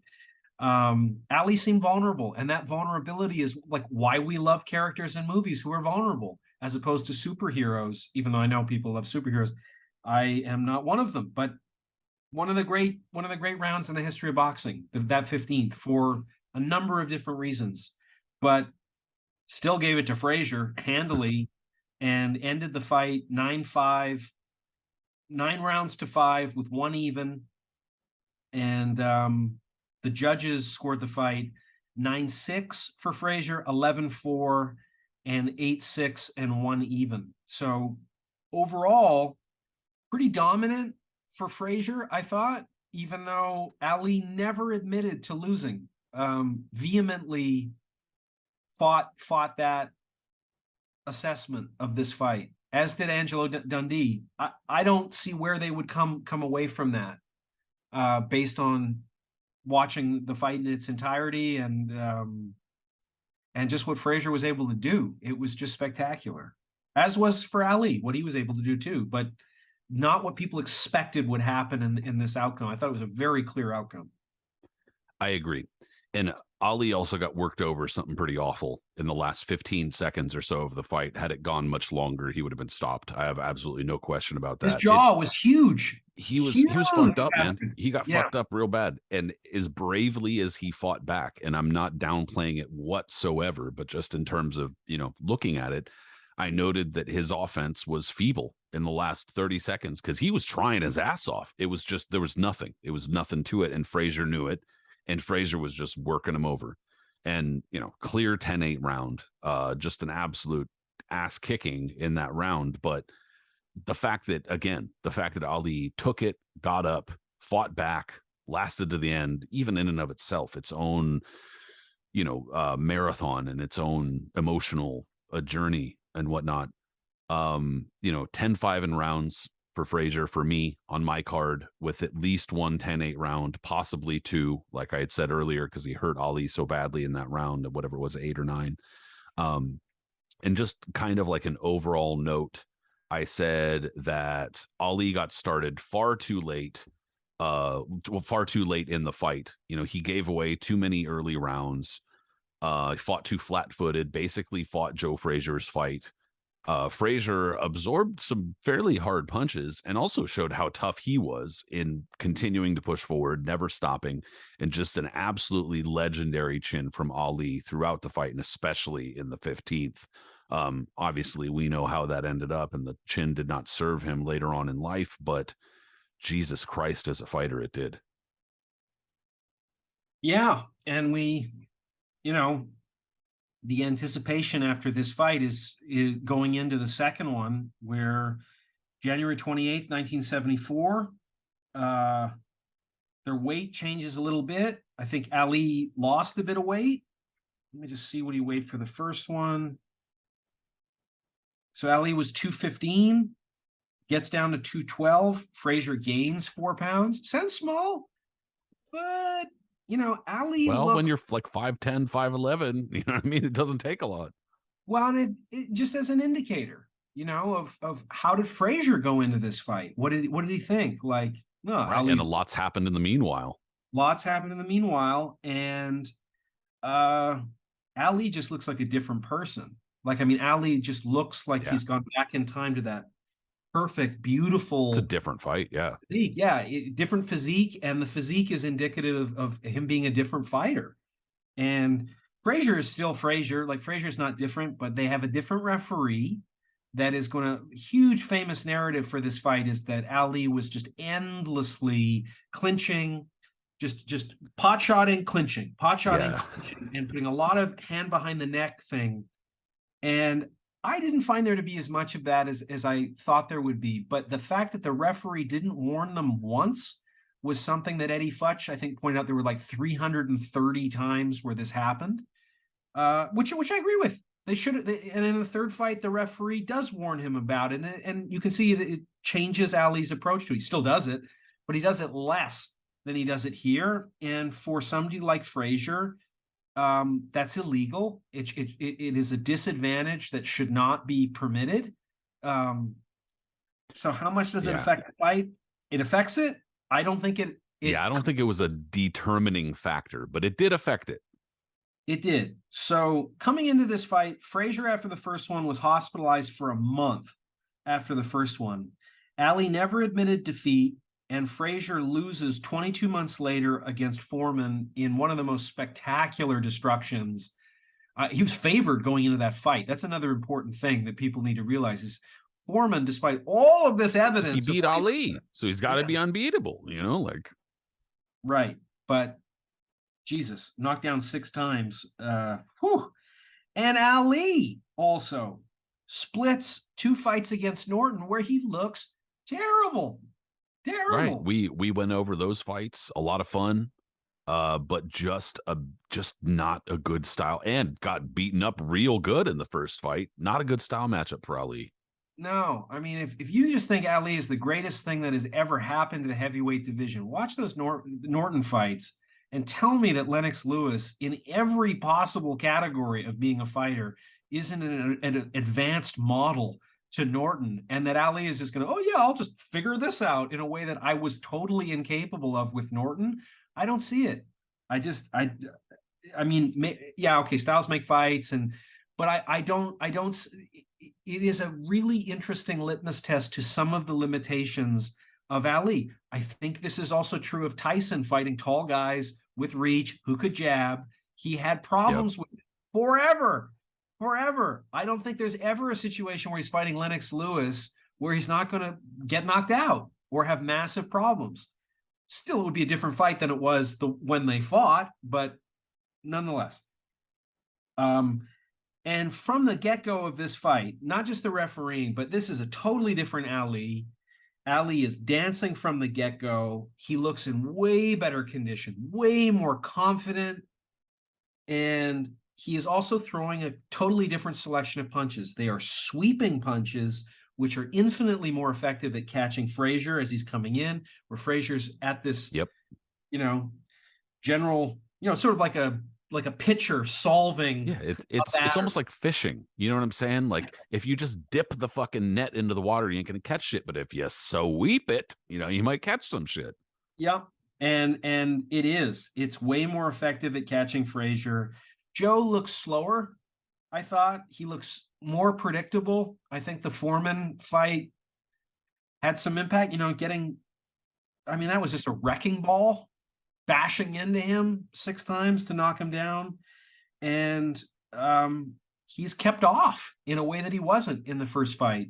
Ali looks more powerful too. Like what's behind the punches, you can see it's not just they're fast, but he's willing to commit to them a little bit more. And Ali's condition, you can see Joe recognizes it. I'm not fighting the same guy, and I don't know that I'm the same guy here. So it establishes a certain mood to the fight where you just go, and a lot of people dismiss the Yeah. second fight being interesting. I think it's a very interesting fight. Oh yeah, a But lot of people say, "Oh, it was shitty, it was boring." I didn't think it was that boring at all. no, I didn't either. But I thought Ali really clear first round, and it's a really good indicator of where the fight's going to go. In that, Joe doesn't have a plan B, and not that he often needed one, but I don't know that what he's bringing can stop this version of Ali, and that's a real credit to Ali coming back from this devastating loss and being knocked down, and knowing that you're vulnerable in these different multifaceted ways. What does he do? He comes back even better, and he's mentally tougher, and he's physically tougher. So it's the greatness of Ali. And also on top of that, there's an extra little element there too, where Joe Frazier comes from the exact same camp as Ken Norton.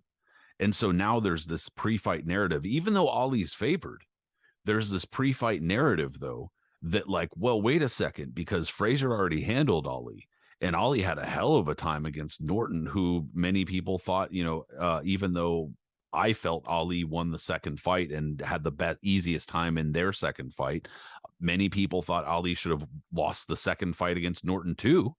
And so a lot of people were like, oh, does Eddie Futch kind of hold the key here? Is there some sort of tactical or stylistic thing going on? And so many people were still kind of like, I think Frazier's going to get him, just based on that kind of styles make fights thing.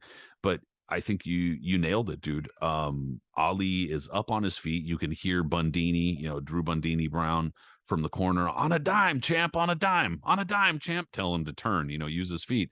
And then you can hear Angelo from the corner too shouting shit. And then Joe just looks sluggish, very flat-footed. Not that he's ever really, up on his toes, but really slow, having a difficult time catching up to Ali. And then on top of that, in the first fight, like he's just roaring at him, like he's just coming right at him, like whatever, punch at me, don't punch at me, I'm coming inside. And in this one, it's kind of like he's waiting.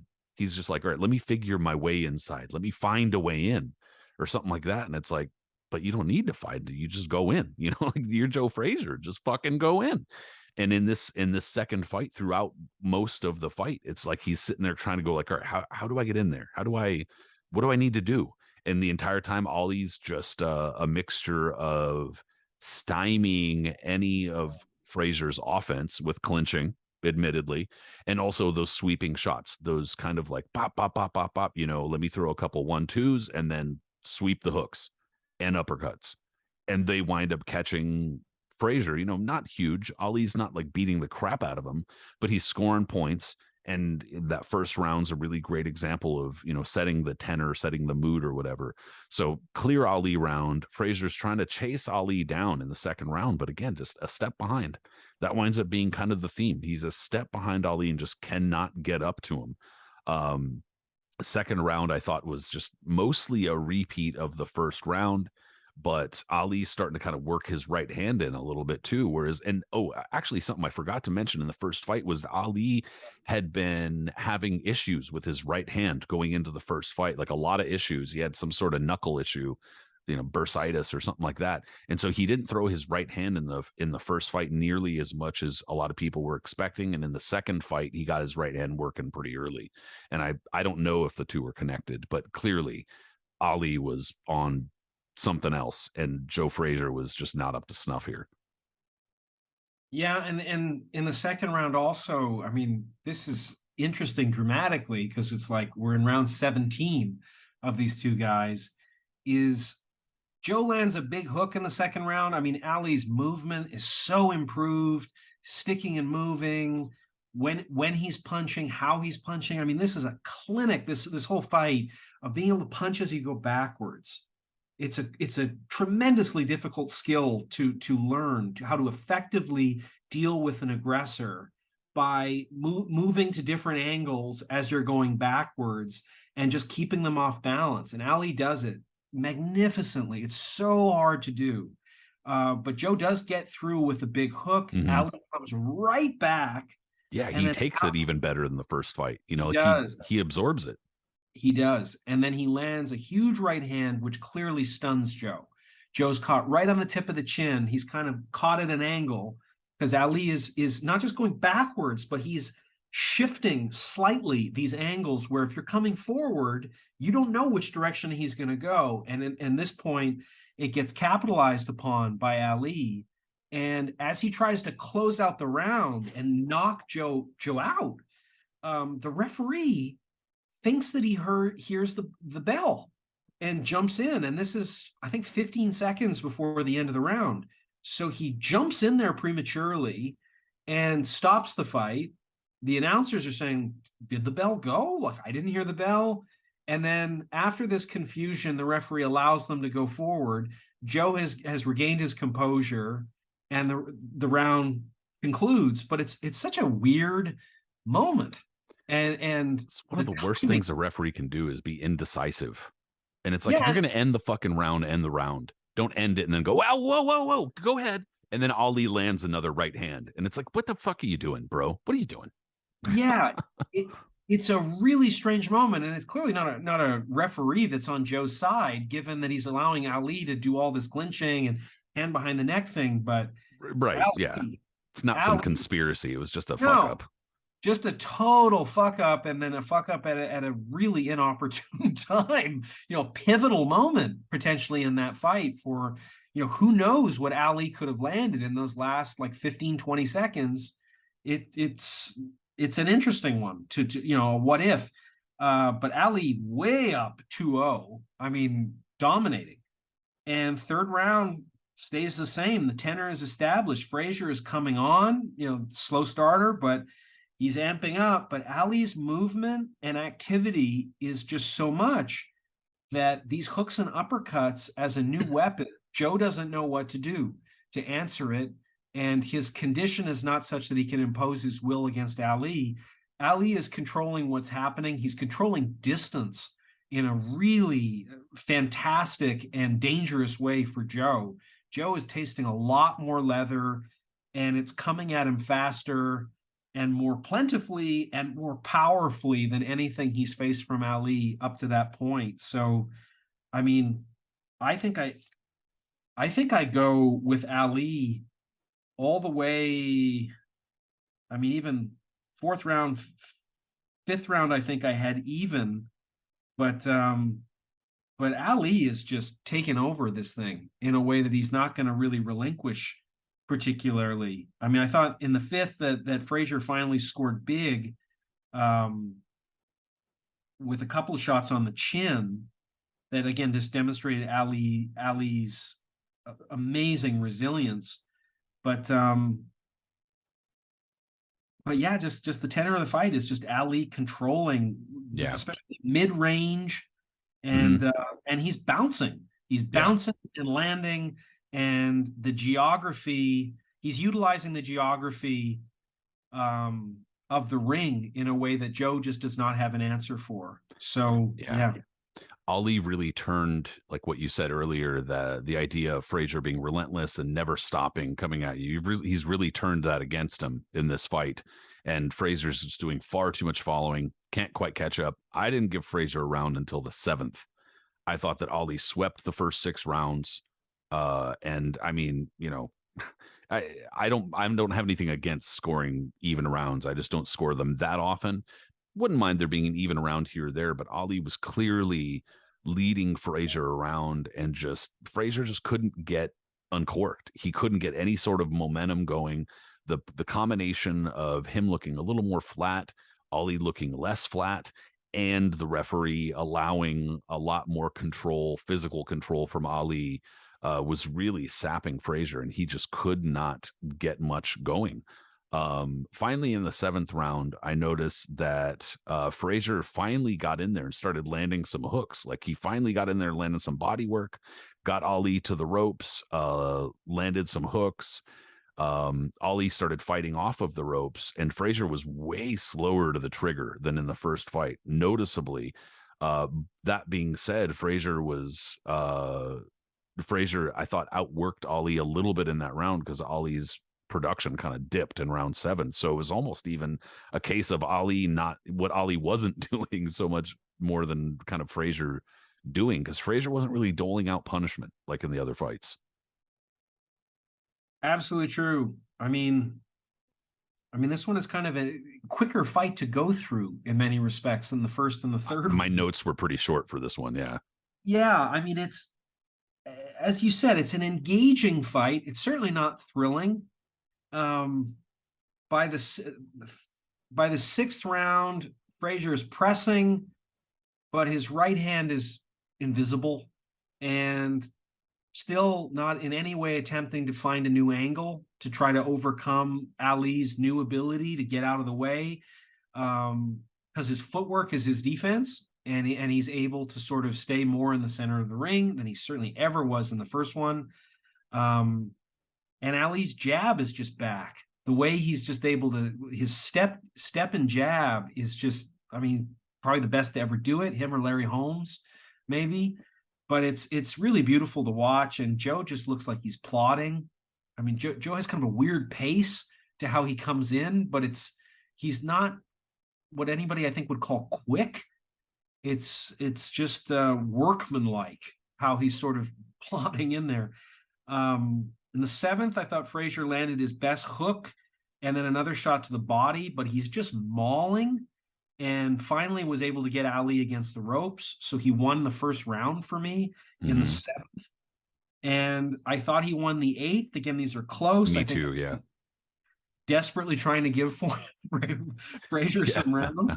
I actually thought he kind of stunned Ali at the end of the eighth with, believe it or not, a right hand. He landed a sweeping right hand that kind of just for a second, Ali was like, whoa, and held on. And I was like, whoa, he got it with a right. Yeah. I mean, in the eighth, I mean, Frazier's getting to a point in this fight where he's thinking the calculus, you can see him wondering what the calculus is. How many punches do I have to eat to land anything? And by the eighth, it's about 4-1. Yeah. So you see him, and they're sharp punches. These are going to have imposed damage. They're not going to drop him, but it is going to be more like death of 1,000 paper cuts or something like that. They are going to accumulate. So Joe does manage to get Ali against the ropes and opens up with his body attack, and when he can, a big hook. And you see Ali looking weary and stiff. And then Frazier, as you say, lands a big right at the end of the round. So I've given him 2 rounds. And then Ali just turns it right back around. And in the ninth, the flurries start coming. And some really good 1-2s. He's just 1-2, 1-2, 1-2, 1-2 for much of that round. Yeah. Yeah. And he's also getting a sense of the balance of keeping the fight off the ropes, throwing much more effectively, and then when to clinch in a way that it's like, I found the solution. With this referee, where I'm never going to get warned doing it, why would I stop doing this? This is just like a shake and bake formula that's gonna work again and again and again. And the guy in front of me doesn't have any other game plan. So that takes us to the 10th. Yeah. I thought Frazier took that round, but not because of really he did anything that great. It almost looked to me like Ali was kind of taking the round off. I don't know if he was resting or what he was doing, but he kind of just stopped punching, clinched a lot, and Frazier worked through the clinches, but wasn't really landing a ton himself. He just worked a little better, I thought. Yeah, and in the 10th, Frazier is able to come up with something. Ali is totally outlanding him. He's not able to compete in that area in terms of output, but Frazier does what Frazier does, which is finally corners Ali and crashes a hook that seems to stun Ali in this round. Ali's on the ropes, and Frazier lands another nice hook to the body. So I think that's the last round that I gave Frazier in the fight. Me too. And I mean, 11th and 12th, Frazier comes out fast, lands first, ends the series with another hook, doing everything he can to corner Ali, but Ali is just able to open up flurries while backing up.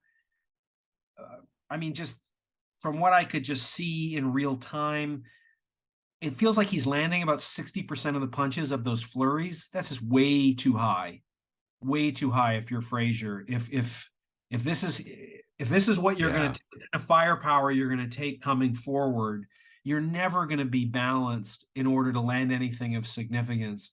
And Ali is just getting more and more comfortable doing it. He's like establishing a clear pattern that Frazier doesn't know what to do with, and yeah, that gets us to the last round. So, how did you see it? Same as you. I scored the last two for Ali. I said Ali was shoe shining a bit, but Frazier was missing in close, and he's just not landing much clean. And he's trying to get his arms, free and close, but he just can't. He can't get any rhythm going. He never really got much going during the fight. That was Frazier's big issue. He never got much momentum. He never really looked at a point like he wasn't flat footed and kind of just flat overall. And Ali took advantage. And so I scored the 12th for Ali as well. Ali even did a little clowning and an Ali shuffle in the last like 30 seconds. I was like, all right, all right. So it definitely looked a lot closer to what our minds imagine Ali being in that 12th round. So I scored it 9-3 for Ali, fairly dominant. And especially because the rounds that Frazier won, I mean, they weren't even super emphatic rounds, in my opinion. Frazier celebrated after the bell for what I have absolutely no idea. He looked not good. But Ali obviously fought far more on his toes, built an early lead, and to be fair, he was allowed to clinch, I would say, at key moments. Not so much excessively, but he really prevented Frazier from getting going, and that was part of it. Yeah, I thought the same. I mean, going into the 12th round, Ali is consistently in retreat, but he's able to turn as he's retreating and just keep Frazier off. Frazier is able to land the occasional big hook when he's able to get Ali in a corner or against the ropes or some body shots. But Ali's footwork backing up and firing, which again, like you can watch it and be like, oh, well, anybody could do that. It's really, really hard to do that effectively, to not be off balance going backwards, which is why everybody's telling you not to go backwards. Especially with the threat of a knockout punch coming your way.